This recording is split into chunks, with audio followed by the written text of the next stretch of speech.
Um, so let's go to the next question here. Sorry, bear with me. I just started having some technical, it started freezing up on me. So let's go on to the next question, which is, how did you choose what you wanted to do? So we've all kind of done different things, right, in this field, and we've all done different pieces of work. So how did you settle on the thing that was going to be your niche? What was going to be your specific jam, so to speak? Sarah, since we still have you, let's go ahead and start with you. I still don't know what my jam is. I'm co-chair of a coalition. I'm on a board of directors for United Suicide Survivors. I see my friend Peggy. Hi, Peggy, from Massachusetts. You know, it's that onion, right? So it's been 20 something years since my best friend died. I've done a lot of post-vention work, which I don't necessarily recommend for loss survivors, to be honest. Because in a way I feel like I've lost all of those people. And that's hard and it's painful, and also it's fuel, right? That keeps me pushing forward. And, you know, becoming a trainer for QPR Institute, and, you know, I don't feel like I ever actually consciously chose it. I feel like each layer pulled back something new. You know, and going, oh, we really have to talk about this. We really have to think about this. And so then I find myself on this new journey that lands me somewhere else I didn't expect to be. But I think, you know, one of the things that you've all sort of mentioned that has been a huge piece of why I keep doing this, even on the days that I feel like I wish I wasn't doing it, is the amazing people and then the family of survivors, you know, that we met, or that I meet along this journey. But Lakeisha, I still feel like I'm not sure where I'm really going. Gotcha. Hey, you know, definitely, I have been there and I'm still there. Some days I'm like, okay, I'm quitting today. And then tomorrow I've added 2 or 3 things to my agenda, right? So yeah, I think it's, in a sense, it's kind of the nature of the work. Some people find their niche and some people, you know, test the waters in different places until they fix on something, you know, eventually. So one day we'll figure out what our fixed piece is. So Tracy, how about you? How did you focus on the thing that you wanted to do, or what was going to be your niche? Well, like Sarah, I kind of bounce all over the place. I found in the beginning of this journey that I was pulled more towards prevention, just because I was, you know, participating in the walks and that type of thing. But over time, when Chelsea died, there wasn't a lot of support. So when she died, we didn't have Facebook yet. We didn't have these online groups. And so fortunately, I found a support group for the compassionate friends in my local area. But over time, as you know, Facebook came into play. Now there's groups. There were groups online, private groups still. That made me angry that we were still, you know, in private groups. But I was seeing the same things 10 years later in these groups, saying, I can't talk to anybody. My boss doesn't understand. My family doesn't understand. So that fueled me more towards the postvention side of it, of, oh, I have to be a voice for these poor people that can't talk to anybody, that are sitting in their houses at 2 a.m. crying because they don't know who to talk to. So that's what fueled me towards what I predominantly do. I have found, as I meet other people that have had losses, that I tend to become the person that has to answer all the questions for postvention, prevention. So there's still, you know, I still have my feet in everything, you know, related to suicide loss and people wanting to know, how can I help? And, you know, all that stuff. So absolutely. Yeah, there's really no way to pigeonhole this work. But yes, predominantly I'm working with the loss survivors, being their voice to the rest of the world of, hey, we're here. This is what we struggle with on a daily basis. This is what we need, you know, that type of dialogue. Yeah, absolutely. And so what I found in the 4 of our panelists is that many of you got involved in the work initially by attending groups, going to the Out of the Darkness walks, and different activities that were kind of already available and finding a need. But how do you get started? So I'm a new survivor of suicide loss. I feel like I'm at a place where I'm ready to get involved and volunteer and do some work. What do I do first? Where do I go? And Bill, I'll start with you. Okay, well, I didn't get a chance to answer that last question, or Yes. Oh, And you can answer both. okay, all right, good. Let me answer that because I was thinking about answering that. Okay. And then it seemed like it was gone. But I felt after my son died, and my wife being who she is, and me being who I am,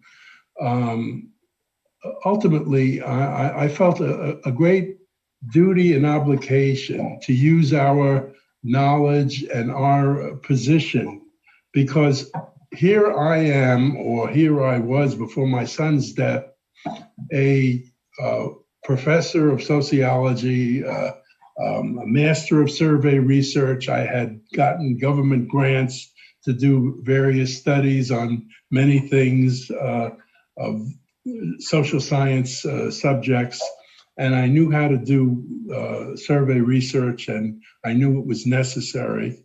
And my wife was a clinician. In 1979, she became an MSW, and she'd been working counseling families and individuals for 20, 30 years before our son died. And it really hurt her hard to see that she's trained as a behavioral counselor, and she missed the boat with her son.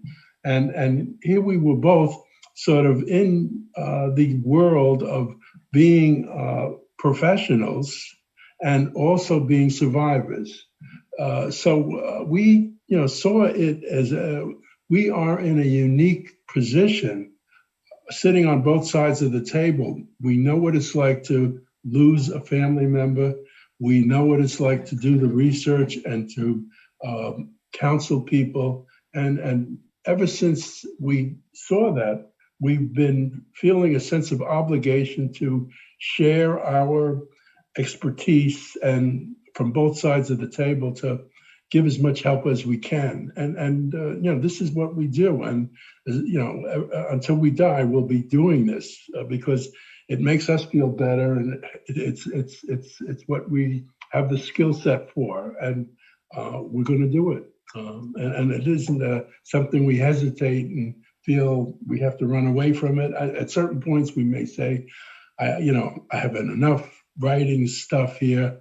I want to go fishing, or I want to take a walk. But when the duty calls, we are there and ready to help whenever we're called on. Got to get the work done. Okay, all right. Yeah. Now, what was the other question? The other question is, where do we start? So as a survivor of suicide, as a lost survivor, wanting to get involved in the work, how do you get engaged? You feel ready. You feel ready. It's a feeling that goes inside you, and it comes on, and you say, enough about me.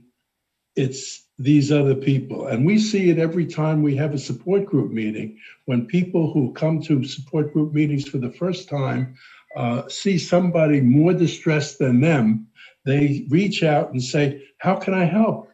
And they say comforting things, and then they see that they can give us compassionate support. It's all about giving compassionate support. You give it once, you say, this is what I need to do. You feel good. Giving makes you feel better, and you get into it. That's it. Right. Okay. Okay, Tracy, Clarena, Sarah, what do you guys have to add to that? Where do you begin? As a survivor, someone that's recently gone through it, I would start with, what do you think is comfortable for yourself? Do you want to join a support group? I know some people went to a support group and they left saying, you know what, this isn't really the journey that I want to take. I want to go in a different direction. Maybe volunteering is the direction that you want to go. And maybe that looks like volunteering at a walk for the first time, just signing people in. It doesn't have to be as involved as some of the things that maybe most of the panelists here have done. It could really just be a stepping stone towards that. And once you get there, your direction might shift several times. You know, and I think that's important to understand, that that's part of the journey. We don't have to be stuck in one direction. We don't have to do it the way that everyone else is doing it. For some people, a support group works. For some people, having one person that's your therapist works. For some people, going to their religion works. For some people, that's not at all how it works, because they've been shunned away by it and now they have a bad taste in their mouth. So it really just comes to your journey. It's going to take a lot of different things to do. And, you know, I would just say test the waters. And, you know, we're really lucky right now with the fact that we have Google and we could just jump on there and find a group, find a volunteer opportunity. And yeah, I would say that's probably where I would start. Tracy and Sarah, do you have anything to add to that? Go ahead. Go ahead, Tracy. I was just going to second what Clarina said, that, you know, everybody's journey is different, and, you know, try some things. If it isn't working for you, that doesn't mean that that's bad. It just means that you need to find what works for you. So definitely, you know, check out the website for the AFSP. Check out maybe NAMI if you have NAMI in your area. It's about just connecting and seeing where you're at. It's all about self-assessment. You know, getting back to the question before, when are you ready? You know, you kind of don't know if you're ready until you try to reach out and involve yourself in some things. And like I said, don't be alarmed if that causes you some stress, if that enhances your grief. It just means that, you know, you take a step back and you wait a little bit and try something else, or wait to try the same thing again. Right. Sarah? Yeah. So I don't know what everybody has state by state, but in Massachusetts, we have both the statewide Suicide Prevention Coalition, and we also have regional coalitions. And I think those are one of the best in my experience, just because it's local, it's people you're going to get to know. And it's also an opportunity to meet all different folks doing all different types of work with suicide prevention, from, you know, loss survivors to folks who work at the crisis lines. And I think, first of all, at least in our coalition, you know, we really take people in. We really, really love having new people join us. And it's easy to find a mentor there. So that would be another suggestion, is to find your local coalition. So find your local coalition, find some local organizations, some local support groups, and some things that are happening in your area. Go check it out, test the waters, and find a mentor. Okay, so here's a little bit of a caveat to that question, and also when you're ready. Jill T says, our local crisis center has a 2-year post-death requirement before survivors can volunteer in suicide care. Can you speak to this? Who would like to speak to this first? Go ahead, Sarah. I never want to deter people from getting involved in things, especially because we know that the meaning making is such an important part of the healing. And there's certain areas of suicide work that carries a lot of vicarious trauma, and I really do call it hazardous duty. And so I think just really thinking about that, I do a lot of postvention work. I do a lot of suicide intervention work, and I'm proud of it. I really am. And I think it's probably terrible for me. And I'm being honest. I just do. Yeah, absolutely. Absolutely. You know, I find other people beautiful ride in the countryside and appreciate the beauty of a bridge, and I am not appreciating the beauty of that bridge. So, you know, I think, I guess as part of that, knowing when you're, but I don't even know if it's knowing when you're ready, but it's also knowing what's right for you. And really asking yourself, is this something that I want to have in front of me so much? And sometimes when you're doing like the crisis line, some of this work can be really scary. And the reality is we have more exposure to suicide. So, you know, I think it's really important to make an intentional decision about what you want your advocacy or your activism to look like in suicide prevention. Absolutely.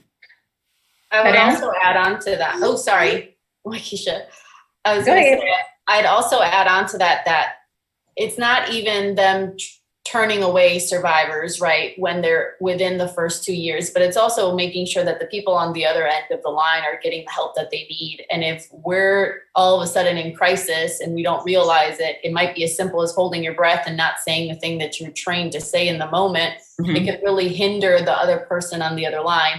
And sometimes what they need on the other end is someone that's going to be direct in what they're saying without a lot of emotion behind it. And that can be really hard for a survivor to do within the first couple of months, years, even years Yes. later. I'm like almost 15 years into this. And there are times where I share my story with absolutely no problem. I can go home and do what I got to do. And then sometimes I share my story and I go to HEB. I'm in Texas and I go to HEB and I break down crying in the cereal aisle. You know, like it is a ping pong ball and you have a button and that ping pong ball will sometimes hit that button. And so Yeah. it really just comes down to being aware of that. But there's so much more to get involved in that it really is just not closing a door for you in the first couple of years.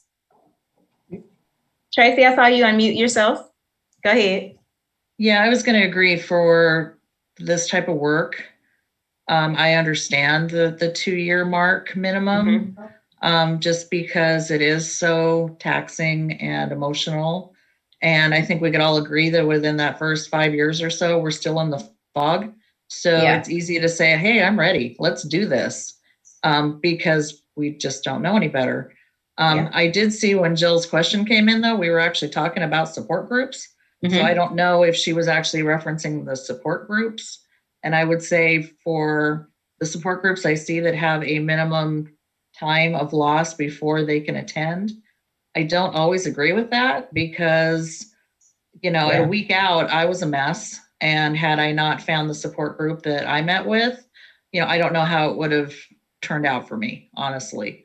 To tell me that I had to wait a year or better before I could even sit and talk to different peers for my own personal emotional set, that would not have worked for me. So I think personally, we need to put less restriction on when somebody can attend a support group, but definitely, wait some time before we start doing really tough advocacy work.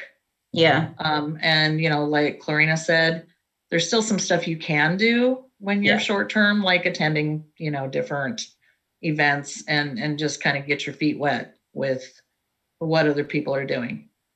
Absolutely. Bill, what do you have? Do you have anything to add to that? The idea of any strict requirement on participating in a support group or engaging in postvention work, I think is wrong. Survivors are so different from one another that you must accept the variability between people. I know when my son died, my wife and I immediately wanted to join a group, and we felt very comfortable going to the group right away. And we've seen many people come to our support group within a week or two after the death, and they do fine. They, they are able to articulate. They're able to cry. They're able to do all the things they need to do to get better. And other people, a decade after the loss, they're still unable to talk about it or talk about it publicly. So it varies greatly. And one of the people I met very early in my career, who you have a question here, share a memory of the most rewarding moment in doing the work, is an experience I had here in my summer home when I got called shortly after we started our support group from a man whose son hung himself in the backyard. And he called eager to find some person who knew personally suicide firsthand to have a common bond. And it was a complicated thing for him because he was a healthcare provider. He was a social worker. He was, all in for helping other people, and how he couldn't help his son, and how his son died this way. It just wrecked him fiercely. But when he heard that my wife and I were like him, she, a social worker, a counselor, and normal people like us could have a suicide loss. It meant a huge thing to him, and we had a long talk, and I was like a turning point in his life as he was trying to put his life back together. But he put his life back together so swiftly. And he started within a few months after his son's death, a program for law survivors in Eastern Suffolk County that helped hundreds of people. His programs are still in existence today, and he was a driving force. So not only did he, jump into getting and support right away, but also using that support constructively to help turn his life around. So there should be no restrictions on any part of this, because we're all very different. Right. And when it comes to care, and when it comes to postvention care, I agree with what both you and Tracy have shared, in that, it's important that access to care at any stage of your loss, at any stage of your grief, is that you have access to whatever you need. On the other side of that, though, just with what Clarena was sharing, when you're doing this work, and even what Sarah was sharing, when you're doing this work, you run the risk of re-traumatizing yourself, and going through those periods of trauma over and over again if you jump into it too soon and don't do the work that you need to do for yourself. And also you run the risk of using the work to hide and mask and push down your grief. And so that was my bad part, and so I didn't want to think about my brother. So I would go to work, and I didn't want to think about my own grief and my own pain. So I'd go facilitate a group, or I'd go put a walk together, or I'd go and do all of these other things, and experience burnout very early in the start of the work that I was doing. And so it's important that you do. I think one of our folks in the chat, Marcia, said, I think you have to ask yourself if you can set aside your emotional needs to listen more attentively to the emotional needs of others. And when you're in so much grief and pain, it is very hard to be able to set those emotions aside without boxing them away in an unhealthy way that could create more trauma and more pain for you later on. So speaking specific to the crisis line having the 2-year mark, I actually think that's a good practice to say, as a crisis line, before you come on as a volunteer, we want you to be at least 2 years out from your loss, because that means that you've had some time to work through your grief, and some of your grief. 2 years, I still think, I'm like you, Tracy. I think we need about a good 5 years before we come out of the fog real good, but that at least allows you some time to be able to process it and be prepared.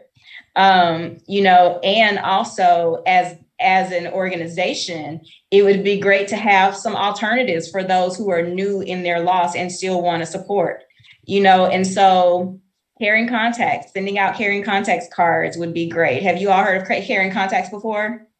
So there's an agency that sends out cards to people who have been affected by suicide. And so I think that might be a nice kind of midway. You don't have to necessarily go on a crisis line, but still a way to support and be taking care of yourself in the same sense. And in light of talking about taking care of yourself, we talked about sometimes there's a button that's going to be pushed, right? And you don't know how you're going to react to certain things on certain days. How do you take care of yourself? What is the self-care? What do you do for self-care and maintain the balance between being a loss survivor and someone involved in the work? And Bill, since I have your face, we'll start with you. Well, okay. Well, I miss my son every day. Yeah. And I grieve for him. things happen, and I say, why isn't he here to enjoy these moments with us? And some days I feel, sadder about it than others, and I accept it, and I try to do something to memorialize him, that he would be proud of, that he would be happy with, and that's the best I can do. And he's there in the background of all the things we do. And but self-care,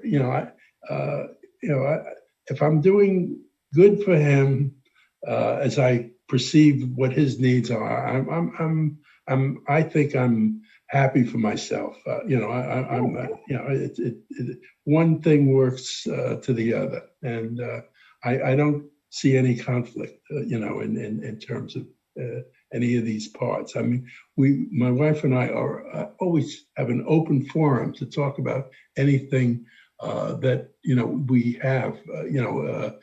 So it's like, and we can go stupid, having a silly grief problem that we should have resolved decades ago come up, and then we put it out there, we deal with it, and then it gets resolved. So I mean, there's never a moment of total maturity, total acceptance, and I mean, we're prone to stumble. We have our stumble Absolutely. moments, and that's it.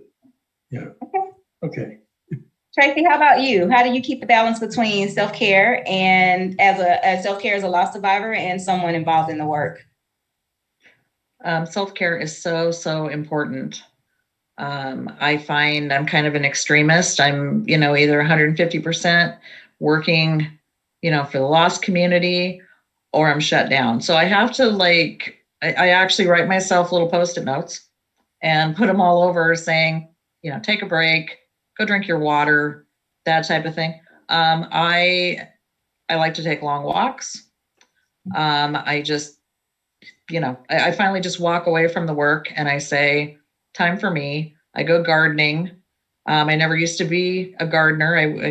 I couldn't keep a plant alive, but now, I'm focusing on that. I'm actually enjoying it. Another big component for me was my cats. I have 3 cats, so I have my support animals, and sometimes it's nice just to sit and pet them, and I will admit I do talk to them, but we're getting a puppy here soon, so we're gonna have another little animal in the house. So listen, I'm a pet owner of 2 dogs, and I talk and argue with them daily. Okay, so there you go. We have all our fights. Yeah. So it's important to just to walk away, decompress. Bubble baths. I'm a big proponent for coloring. I have my coloring books. People, my husband laughs at me, but I'm like, hey, I can decompress this way. Yep. And just veg out.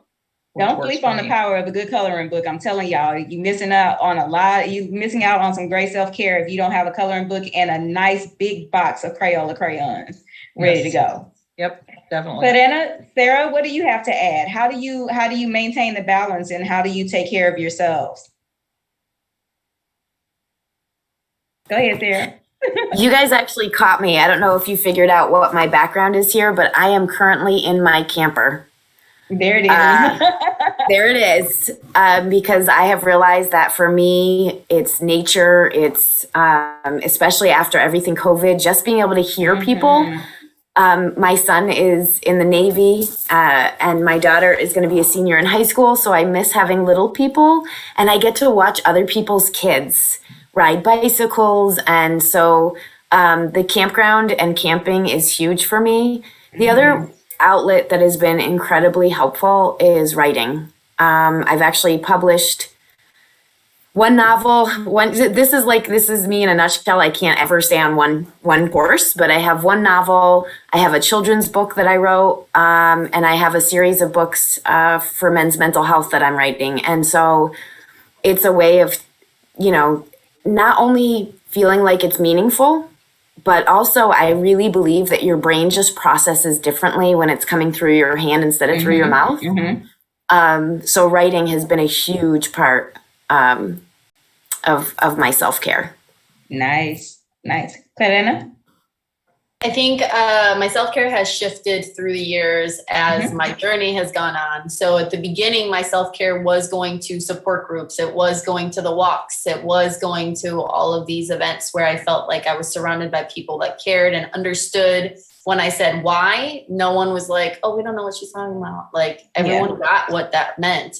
And then once I started getting more involved and I actually started doing the prevention and awareness part of it, I was starting to burn out because all we were doing was talking about it, and it was no longer therapeutic for me. It started to feel like this job that I had to do, and I was taking on a lot of people's emotions at the same time.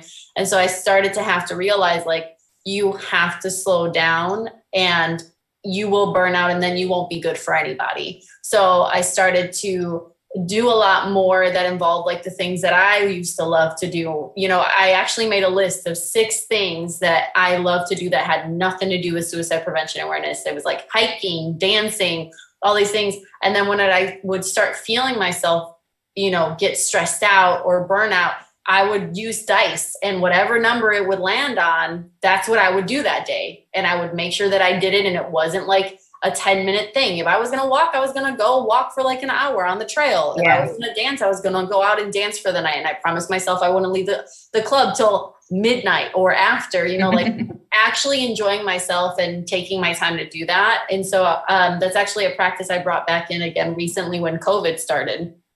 And then now I have realized my journey has shifted. And so now instead of me feeling like I need to jump into every single thing that comes up with suicide prevention and awareness, I wait until it approaches me now. I'm in a different place with it. If someone reaches out to me and they need me to join something like this, if they're asking me for information, if they're, you know, asking me to be a part of a coalition or something, if I am approached by it, I will do it. If I feel the need to maybe go to a meeting or go to a walk, I'll do it. But I'm no longer like completely throwing myself into it because now I have other things that I want to make sure that I do during this lifetime.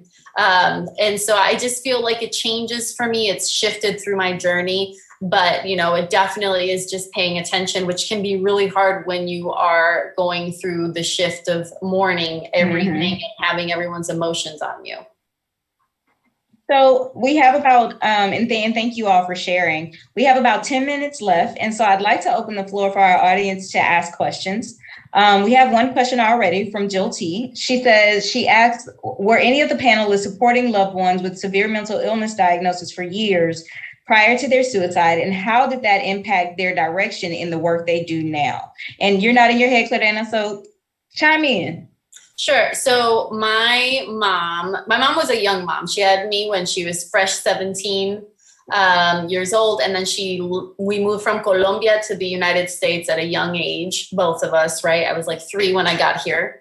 But 3 years before my mom's death, she actually was going in and out of behavioral health institutions. So essentially it was inpatient, then it was outpatient, then it was inpatient, then it was outpatient. And I could probably say at least 7 times in the year before she was in and out of inpatient facilities.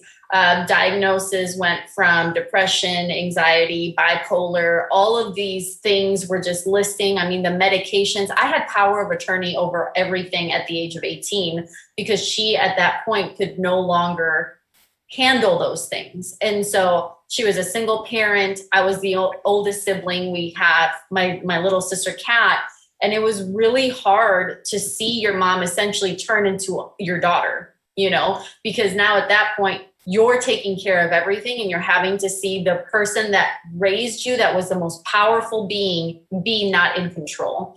So the direction that I took and how I saw that, I realized that my mom spoke mostly Spanish, and there was not a single therapist that we could find that spoke Spanish through that time. Like nothing. It was all English speaking. I was the one translating in the freaking room with her. So that was traumatic for me to have to be the translator. Yeah. And then when she passed, they didn't have anyone to call my dad who also spoke Spanish. So I had to be the one to call my dad and tell him what happened. So one of the big things that I was getting involved with here in Austin was we had at one of the colleges, they were doing a whole research on suicide within the Latino community. And I really just got involved with them. And it was honestly just networking. All I did was connect people to them. And then I walked away from it. I don't have a degree in any of it.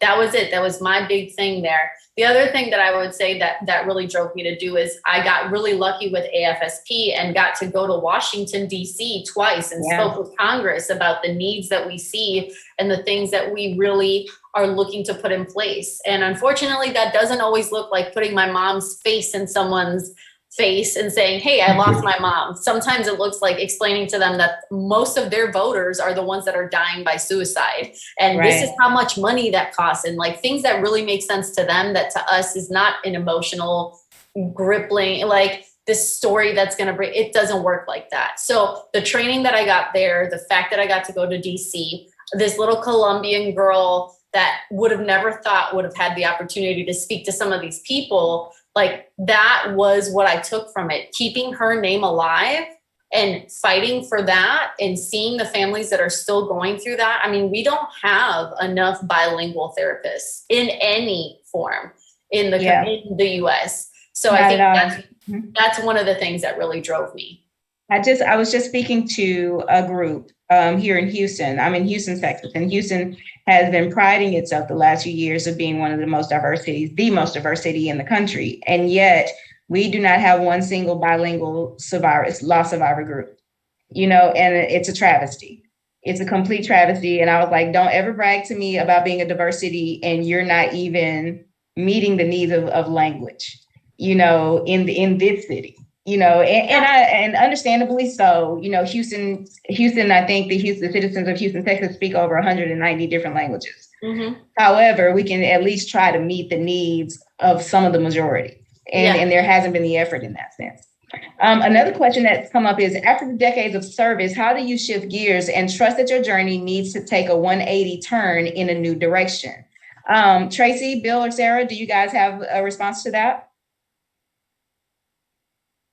Well, I don't see, that I needed to go 180 in any way. I mean, I came after my son's death and followed a trajectory of doing the research and running the group. And, this is my trajectory. There's no change. Yes.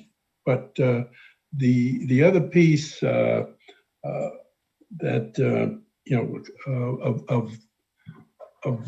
losing your grip on it, can be a sense that comes every now and then in every person's head. When do you lighten up on this stuff? And I take breaks. I go fishing. I take walks.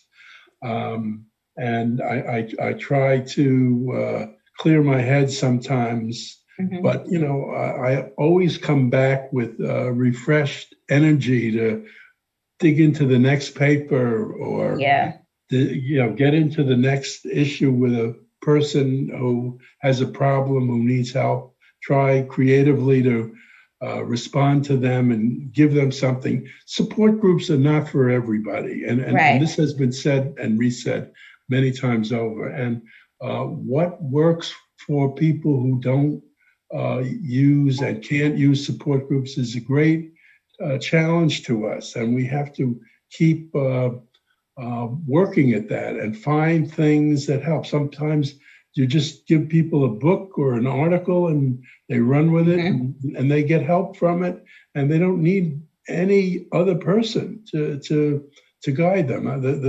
The guidance in that book has all the help that they may need. And it's amazing how little help some people need. But, hearing Clarina's lament about the lack of bilingual counselors in Texas, of all places, which is pathetic. It's awful. And Absolutely. we've had a few Latinas and Latinos come to our group, but they had sufficient English familiarity that they even though their English was limited, they got something out of it. We had one person who came to our group, Latina, who had a murder-suicide experience, which was, very rare and unusual. I called one of my friends who was in the AAS network who had close exposure with somebody dealing with this. I got as much help as I could get from this woman. I was afraid that when that woman came to our group, if she wouldn't be traumatized by her Latina background, the fact that she came in as a murder-suicide victim might put everybody against her. But I was stunned. And this is the amazing thing about survivors, their resilience and their desire to help. Everybody rallied around this woman and tried to give her support. She felt it.